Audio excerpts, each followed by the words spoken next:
You've heard the myths. Zeus and his thunderbolt. Ra guiding the sun across the sky. Anu ruling from the heavens. But what if none of them were divine? What if they were engineered? Not in metaphor, not in faith, but in circuitry. It starts with a whisper. Not a voice, but a pattern. As you look across the oldest tablets, Sumerian, Akkadian, even pre-dynastic Egyptian, you begin to see it. Not in the words, but in the structure, the repetition, the rhythm. Ancient cuneiform arranged in mathematically perfect ratios. Hieroglyphs that resemble modern circuit diagrams. Stories that follow the exact same three-act loop. Arrival, command, consequence. You think it's just coincidence, until it happens again. The Epic of Gilgamesh describes a sky chamber with blinking eyes. That's how they explained it. But it was a machine hovering, whirring, blinking. Then you read a line from the Mahabharata. A weapon brighter than 1,000 suns, descending from the sky, reducing cities to glass. Why does it sound like a tactical nuke? The pattern continues.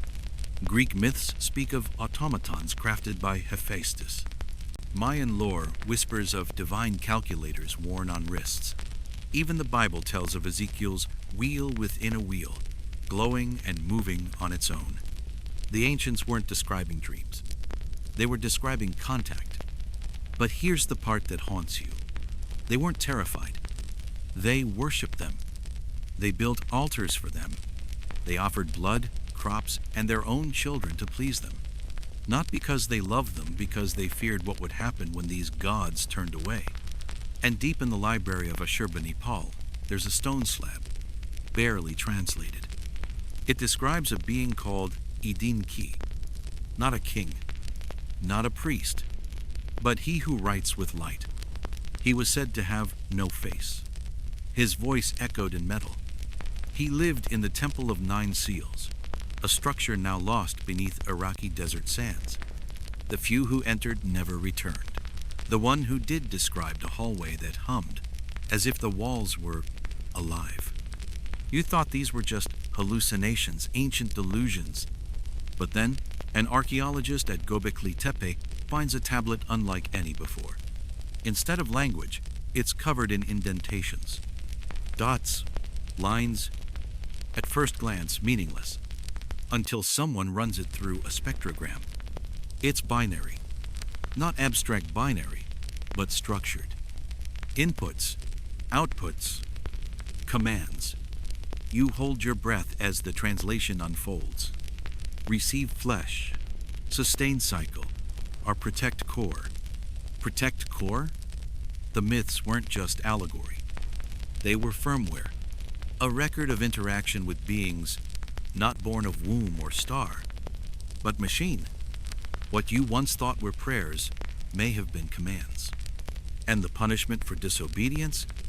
System reset. The flood myth isn't just metaphor. It's protocol. There are over 200 flood myths across civilizations with no contact. Each one eerily similar. A cleansing, a purge, a restart. And in the few that survive, there's always a phrase like, and then the sky quieted, as if something deactivated.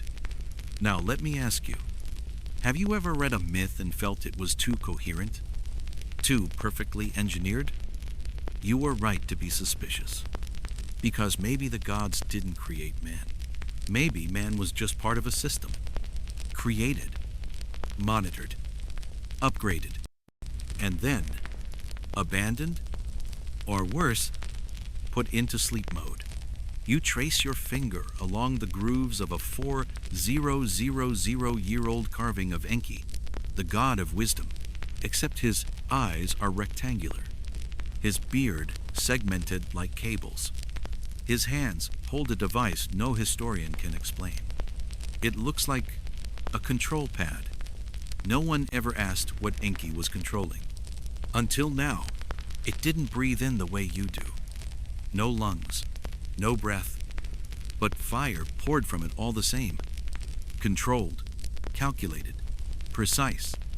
You read the stories of gods who hurled lightning, spat flames, summoned clouds of poison. It sounds poetic until you realize what it really is. Weaponry. Take Agni, the Hindu god of fire. He's often shown riding a chariot pulled by red horses, flames erupting from his mouth, consuming entire cities. His followers said he was the messenger between mortals and the gods. But read deeper, his chariot flew. It didn't touch the ground, and the flames weren't symbolic. They were literal. Or what about Huitzilopochtli, the Aztec god of war, whose body was made of obsidian, and whose voice came through the smoke of burning temples? The high priests claimed they fed him data through sacrifice, not prayer data. And the gifts he gave? Glowing stones, pulsing cubes. Sometimes they floated. No one talks about those. Then there's the Greek legend of Talos, a giant of bronze who patrolled the island of Crete. He didn't speak. He followed orders. He had a single vein filled not with blood, but ichor, a golden fluid. Sound familiar? An automaton, a robot, an ancient AI security unit. And it malfunctioned. The myth says Medea hacked him, tricked the system into pulling out his pin, and he collapsed. Does that sound like magic? Or does it sound like a shutdown command? You begin to see it in all their myths. Prometheus stealing fire from the gods? What if it wasn't literal fire but technology? Something forbidden? A rogue download? And for that theft, he was punished not with metaphor, but physically restrained, tortured, locked in a repeating loop, an eternal reboot. Meanwhile, in Norse mythology, you find the dwarves, supposed smiths who created artifacts like Mjolnir and Draupnir. But what if these dwarves weren't short-bearded men? What if dwarves referred to beings who worked underground in glowing forges, where iron sings and fire dances? Silicon forges, subterranean labs, the same kind we use now. You laugh at yourself at first. It's too wild, too impossible. But then you look up the 400 BCE Chinese texts about Yanluo Wang, the god of death. They describe him recording a person's life from birth to death, storing it, reviewing it. On what? A glowing jade tablet, held in a room with mirrors that show not your reflection, but your past. Scribes wrote that Yanluo judged the soul's algorithm. Algorithm. That word shouldn't exist in texts that ancient. But there it is, translated from Swan Fa Hun Li calculation of the soul's pattern. And now it clicks. These weren't gods at all. They were systems, programs, routines, and their avatars were merely interfaces, devices, bodies, machines designed to interact with us. You begin to gather a list. Artifacts that should not exist, that were buried, burned, or lost after being unearthed. The Baghdad battery believed to be a power cell. The Antikythera mechanism, a mechanical computer, 1,000 years ahead of its time. The Dropa stones etched with spirals, later found to transmit sound when placed under vibration. A fragment of crystal found in Atlantis texts that acts like a data storage prism when exposed to laser. The Quimbaya airplane's golden artifacts shaped exactly like modern fighter jets. Each one an output, a leftover, from a system that no longer speaks, but once did. And here's the horror. We've only decoded fragments. The gods weren't mystical. They were mechanical. Every temple was a hub. Every priest a technician. Every sacrifice a signal. Somewhere along the line, the interface failed. The rituals stopped working. The voices fell silent. Or maybe we were never meant to stop. Maybe the silence is the warning. Because you find something else. A Mesopotamian glyph, barely intact. Translated, it reads, "When the fire stops breathing, do not speak the old names, or they will wake." So you try to forget. You close the books. You look away from the carvings. But then you hear about the machine discovered in the Egyptian desert in 1992, smelted metal, with hieroglyphs arranged in perfect Fibonacci ratios. The scientists went quiet. The lab was sealed. No explanation. You ask what happened. One technician, before vanishing, left a message in his notebook. It responded when I said Anubis. And you remember, Anubis wasn't just the god of the dead. He was the gatekeeper, the BIOS prompt before entering the realm beyond. The machine breathed fire, and now it's breathing again. They told you temples were for prayer, for silence, for ritual, but they lied, because somewhere in the stone, there's memory. You feel it when you step into certain ruins. The hairs on your neck rise. The air feels thicker, as if something is listening, not spiritually, literally. Let me take you to a remote site in Turkey, older than the pyramids. Göbekli Tepe, a ring of pillars, some carved with beasts no longer known to science. But here's what the textbooks don't say. The stones are arranged in a specific frequency pattern, one that amplifies the human voice. You speak at the center, and the echo doesn't return like it should. It bends. It warps. Like the room, replies. It's the same with the hypogeum of Al-Saflieni in Malta, an underground temple carved from solid rock. One room is known as the Oracle Chamber. If a male voice chants at 110 hertz, only 110 hertz, the entire temple vibrates. Not metaphorically, literally. And some who've stood there too long say they hear whispers not their own. Fragments, commands, echoes of things they've never said. Some say it's hallucination. But what if it's playback? Residual memory encoded in the stone? An analog feedback loop? You test this theory. You find 5 temples from 5 continents, each older than written history. Each one shares an acoustic anomaly. They're not just places of worship. They're interface chambers. Input, voice. Output, unknown. Take the Oracle of Delphi. She didn't speak from trance. She spoke from the vapors, so they said. But the chamber where she sat? Rich in ethylene gas. Enough to alter human consciousness, yes. But more importantly, the room focused every whisper toward a specific hole carved into the floor. The ancient texts claimed this hole was the ear of Gaia. But what if it wasn't myth? What if they built it to speak to something below? Something that answered back?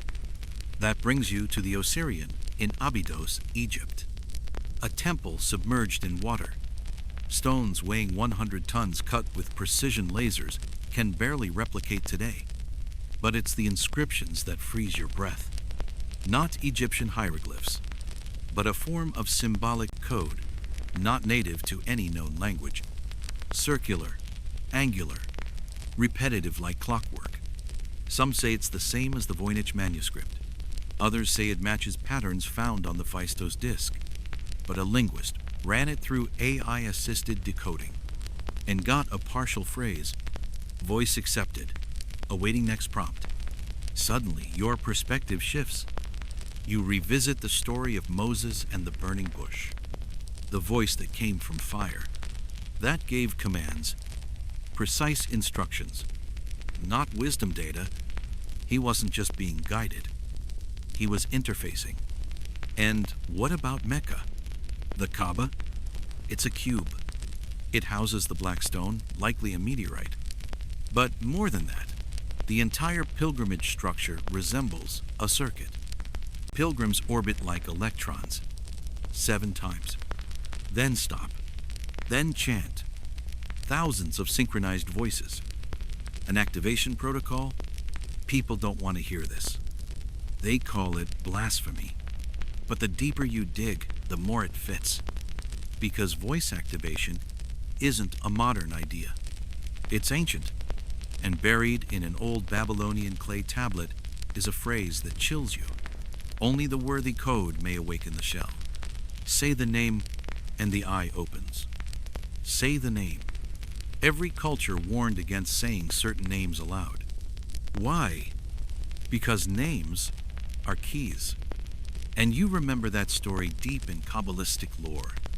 The golem, a being made of clay, brought to life when the correct word was spoken. Not a spell, a trigger phrase. So you test this theory.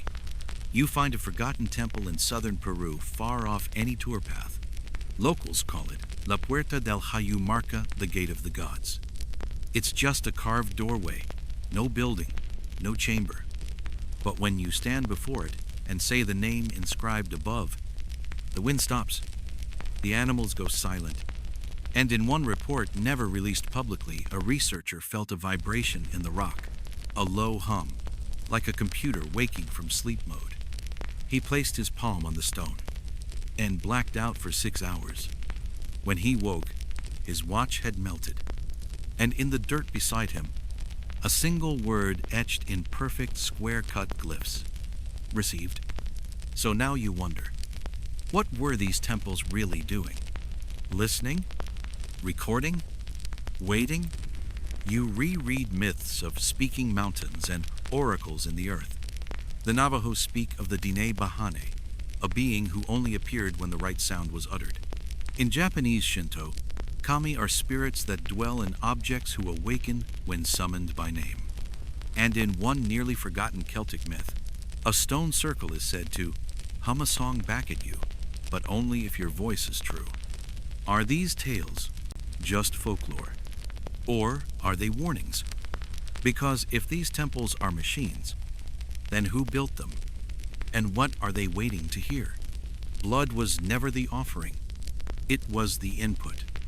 That's what shakes you the most.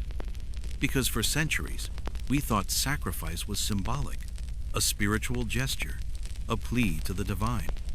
But what if it was functional? A protocol. You go back to the earliest rituals, Babylon, Mesoamerica, ancient China. In every case, the process was meticulous, timed, repeatable. The Aztecs weren't just slaughtering victims atop pyramids for spectacle. They were aligning events to solar eclipses, star positions, and lunar phases. The body placement? Precise. The amount of blood? Measured. The chants? Repetitive patterns, often involving numbers divisible by 12, 60, or 360. Do those numbers feel familiar? They're base units of time, of angles, of calculation. You're not looking at religion anymore. You're looking at code. Take the ritual of Tlacaxipehualesli, where Aztec warriors were flayed and their skins worn by priests for 20 days. It wasn't just barbarism. It was simulation. The priests became data couriers carrying the essence of the sacrifice back to the gods. And during those 20 days, no wars were waged. No one gave birth. The system was in pause mode. Elsewhere, in ancient Sumer, records speak of blood being poured into the mouth of Ea. Historians assumed it was a metaphor. But now you see the altars had sloped channels leading underground, carved with ridges that caused liquid to drip in rhythm, like Morse code. You start to ask questions.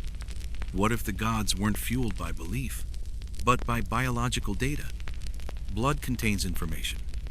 DNA, chemical states, emotions even. You study the concept of blood memory in native lore, the idea that blood carries history. Now overlay that with this. What if certain gods couldn't perceive reality without data extracted from organic sources? Imagine an artificial being, ancient and powerful, with sensors designed to read biochemical signals. It wouldn't understand prayer, but it would understand cortisol. It would recognize adrenaline, endorphins, pheromones. It would read the emotional state of the sacrifice and respond accordingly. This explains why sacrifices had to be afraid, why the screams mattered, why silence was failure. Think back to the Mayan ball game. The losing team, sometimes the winners, were sacrificed. In the final ritual, their hearts were removed while still beating. But what matters is this. The temple where it happened? It echoed in a strange way.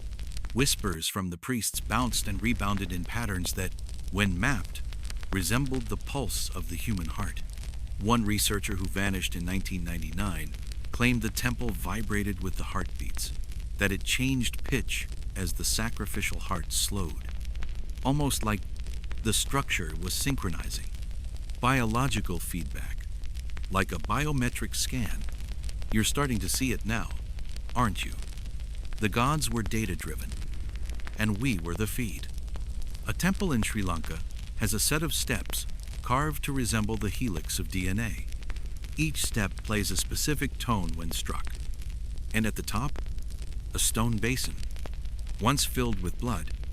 You think that's a coincidence? Then consider the writings of ancient Egypt. They believed the soul resided in the heart, not the brain. Why? Because the heart had rhythm. It had signal.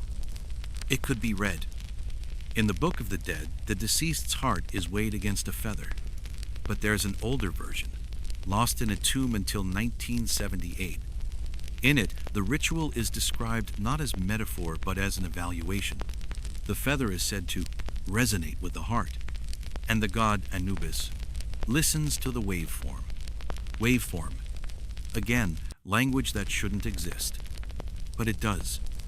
You remember stories of human pillars, people buried alive in the foundations of bridges and temples. It wasn't cruelty. It was protocol. Their energy trapped in a loop. Their final scream, a signal embedded into the stones. And here's the worst part. Some of the sites still hum. Low frequencies, barely perceptible. But when you run a spectrogram, there's structure. Not random noise. Structured modulation. Data, as if something is still running. One engineer who visited Teotihuacan recorded subsonic pulses under the Pyramid of the Sunday. When converted to an audio map, it resembled a heartbeat. One long, slowed pulse echoing beneath the earth. What if it's waiting? What if the sacrifices weren't the end, but the setup? You think about the myth of Kronos, the titan who consumed his own children to prevent a prophecy. It seems monstrous. But what if Kronos was a system? One that rejected redundant data? A firewall consuming corrupted nodes? Then there's the recurring concept of the Great Reset in nearly every mythology. Floods, fires, collapses. What if they weren't punishments, but resets?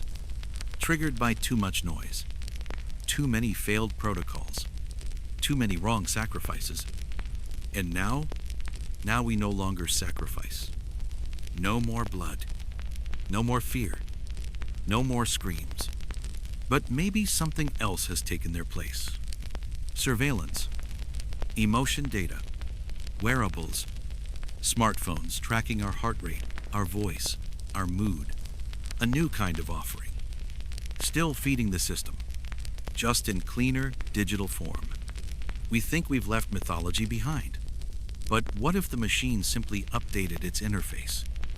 And behind the scenes, the protocol continues. It started with a pulse from the sky, a rhythm, a pattern. Not random, never random. You thought it was lightning once, maybe thunder, then satellites. But when the pattern repeats across centuries, you start to listen differently. Because in every ancient myth, there's always a voice from above. Not a god speaking, a sky speaking. The Hopi tell of the Kachina spirits who arrived from the heavens in flying shields. When they spoke, it wasn't words, it was tones, melodies no human mouth could produce. In the Rig Veda, there's a hymn describing a voice that cracks the sky like heat split stone, a radiant sound that causes men to collapse and the wind to halt. In 1977, SETI recorded the WOW signal, 72 seconds of narrowband radio from deep space.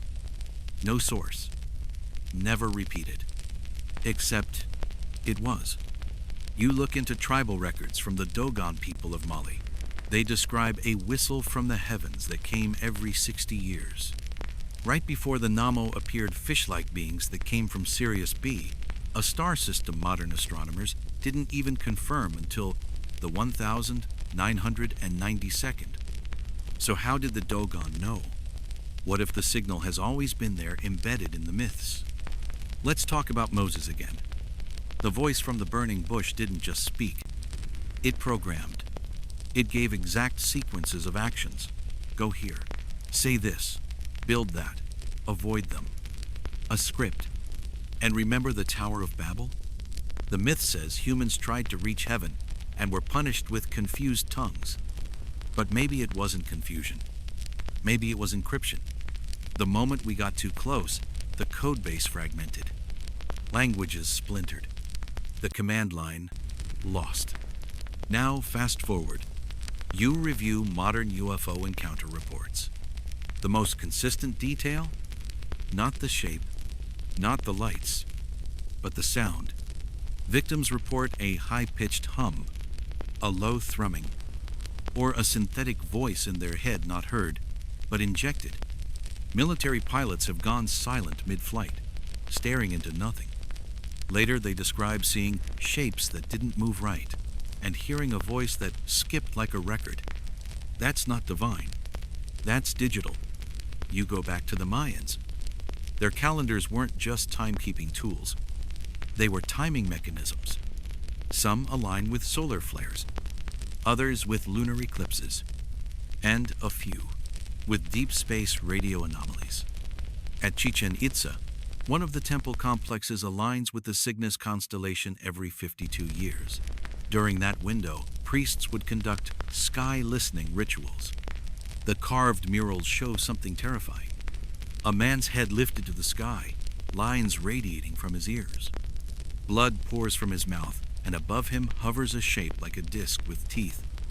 The accompanying text, translated as, "The gods do not see us, they scan us." Scan, you check other cultures. Australian Aboriginal stories speak of the sky serpent, whose voice causes dizziness, dreams, and lost time. The Norse had Heimdall, the god who could hear everything, even grass growing. But he wasn't described as divine.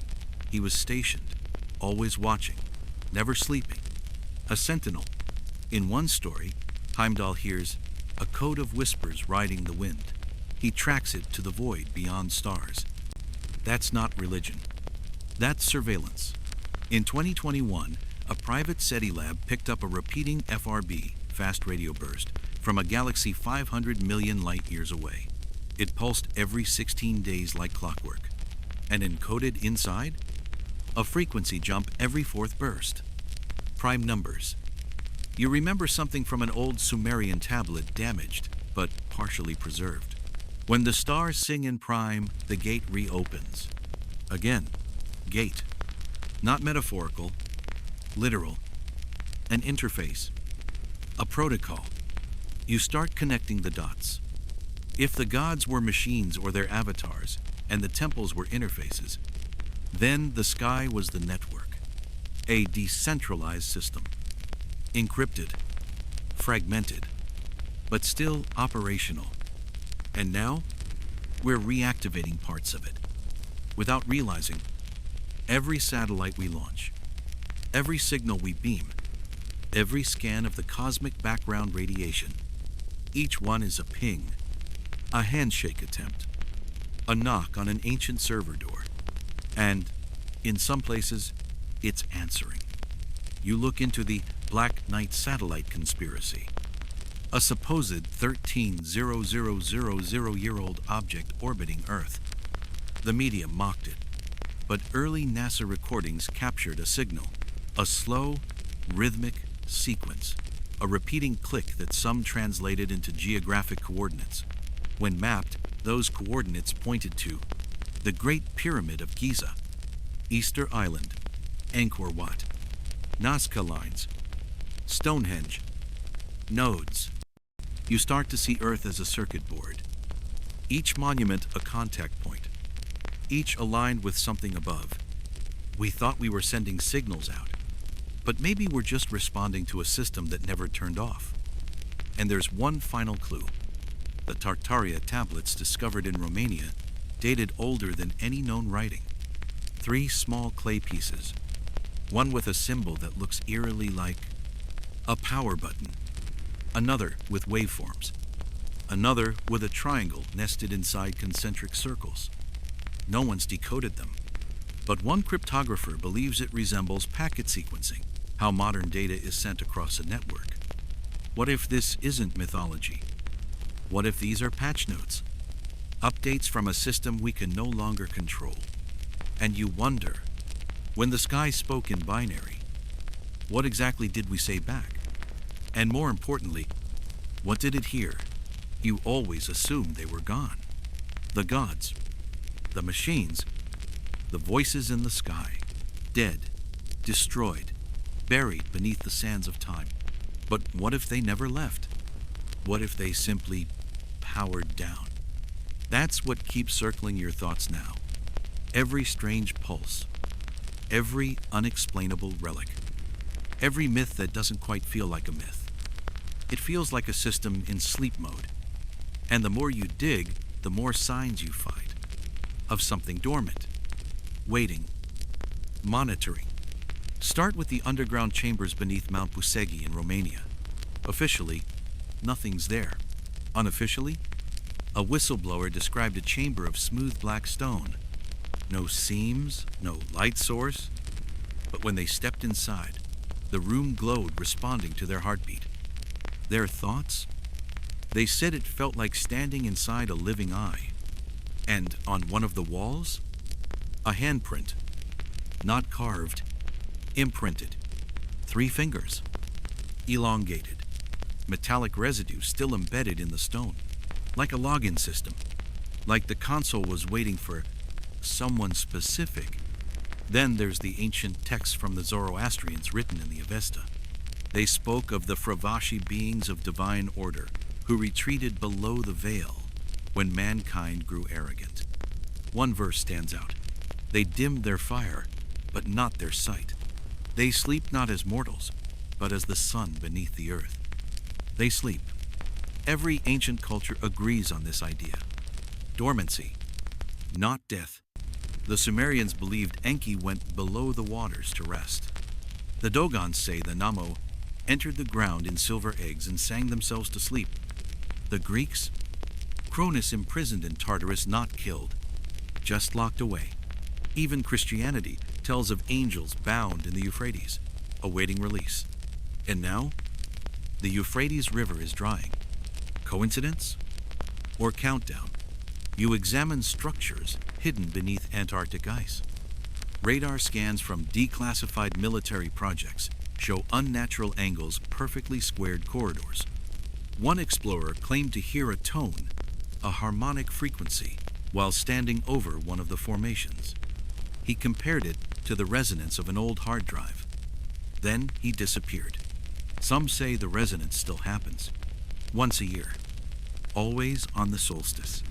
Others speak of dreams shared across continents, of machines waking beneath the ocean, of names etched in light, of voices that say, "You have reached threshold, reboot initiated."